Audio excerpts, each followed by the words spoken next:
반가. 안녕하세요. 박용덕입니다. 공인중개사법 하루 3문제 기출 보객기 시간입니다. 이번 시간은 30회 40번 문제입니다. 부동산 거래 신고 등에 관한 법률에 관한 설명으로 옳은 것입니다.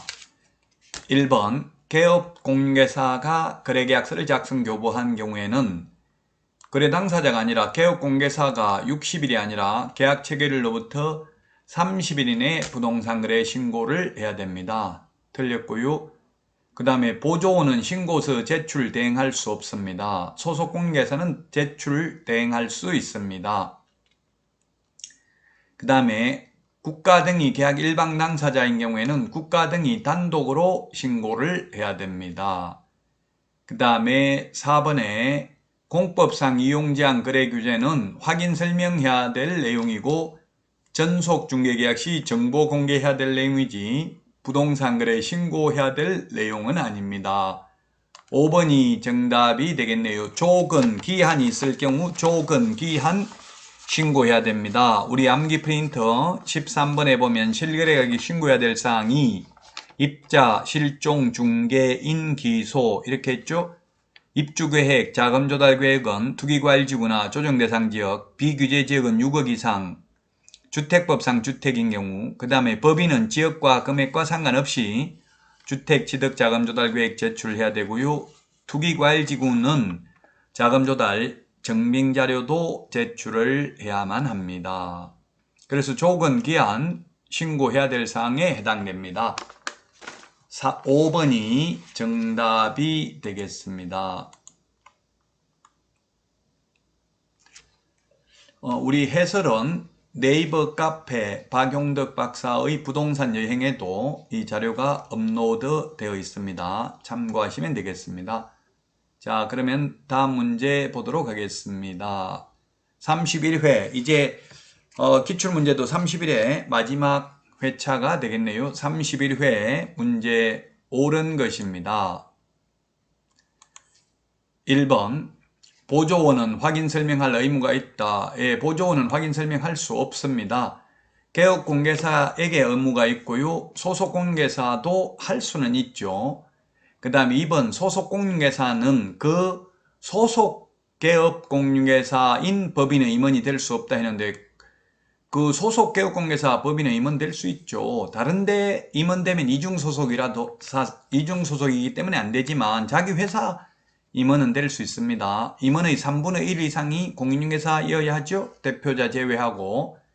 그 다음에 외국인도 시험 봐가지고 자격증 취득할 수 있습니다. 다만 우리나라 사람이 외국에 가서 자격을 취득해와도 공인중개사는 아닙니다. 자, 그 다음에 4번이 정답이네요. 확인 설명하지 않거나 근거자료 제시하지 않는 경우에는 500만원 이하의 과태료, 확인 설명서를 교부하지 않거나 보존하지 않거나 서명 날인하지 않는 경우에는 업무정지 사유입니다. 따라서 4번이 정답이 되겠고요. 5번에 토지이용계획, 공법상 이용제한 이런 거는 확인 설명해야 될 사항이 확인 설명해야 될 사항에 포함되지 않는다 해서 X네요. 확인 설명해야 될 사항, 우리 암기 프린터 6번에 보면 기권, 가공, 상태, 환지세 이렇게 기억을 했죠. 그 부동산을 특정 지을 수 있는 기본적 사항, 권리관계, 거래 예정가격, 중개보수 산출내역, 토지이용계획, 공법상 이용제한 거래규제, 시설물의 상태, 벽면 및 도배 상태, 환경조건, 입지조건, 취득 관련 조세의 종류 및 세율 확인 설명해야 됩니다. 따라서 4번이 옳은 정답이 되겠습니다. 확인 설명하지 않거나 근거자료 제시하지 않는 경우에는 500만원 이하의 과태료 대상이 되겠습니다. 다음은 2번 문제 보도록 하겠습니다. 개설 등록에 대해서 옳은 것입니다. 개설 등록에 대해서 옳은 것.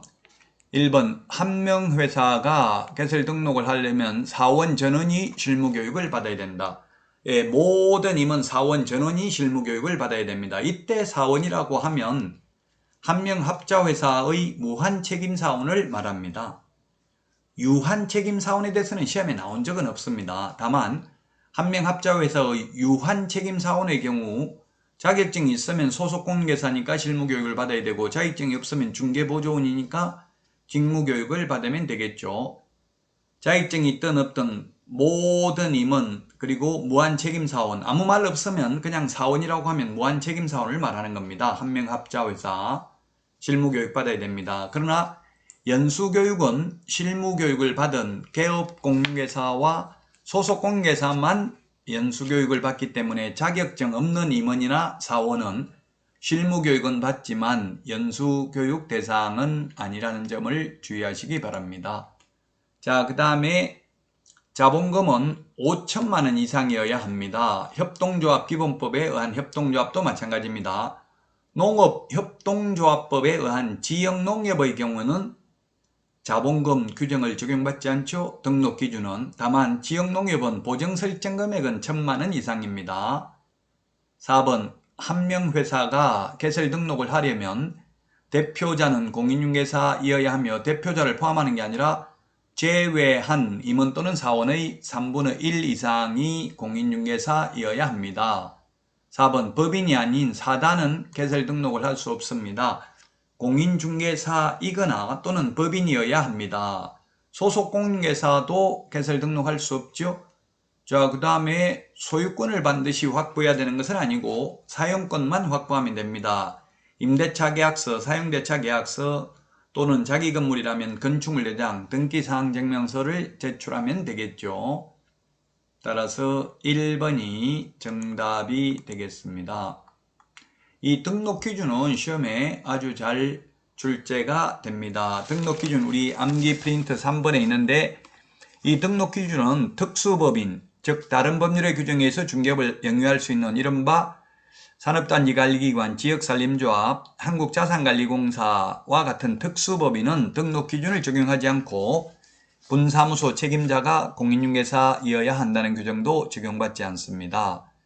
등록 기준은 먼저 상법상 회사 또는 협동조합 기본법에 의한 협동조합으로서 자본금이 5천만 원 이상이어야 하고요. 단 사회적 협동조합은 영리법인이 될 수 없습니다. 그리고 법 제14조에 규정된 업무만을 영위할 목적으로 설립되어야 합니다. 그리고 대표자는 공인중개사이어야 하며 대표자를 제외한 임원 또는 사원의 3분의 1 이상이 공인중개사이어야 합니다. 4번 모든 임원 사원 전원이 실무교육을 받아야 된다. 그리고 건축물 내장에 기재되어 있는 사무소를 확보해야 된다. 가설건축물, 무허가 건축물은 안 됩니다. 이 중개사무소 면적 제한은 없습니다. 소유권 확보가 아니라 사용권만 확보하면 됩니다. 사용승인, 사용검사, 중공검사, 중공인가 받은 건축물은 건축물 대장에 기재되기 전에도 개설 등록할 수 있습니다. 여러분 많은 도움 되셨나요? 도움 되셨다면 구독, 좋아요, 알림 설정 해 주시면 감사하겠습니다. 자, 이제 시험까지 시간이 얼마 남지 않았는데 최선을 다하셔서 우리 수험생 모두 합격의 영광이 함께 하기를 진심으로 기원합니다. 다음 시간에 다시 찾아뵙겠습니다.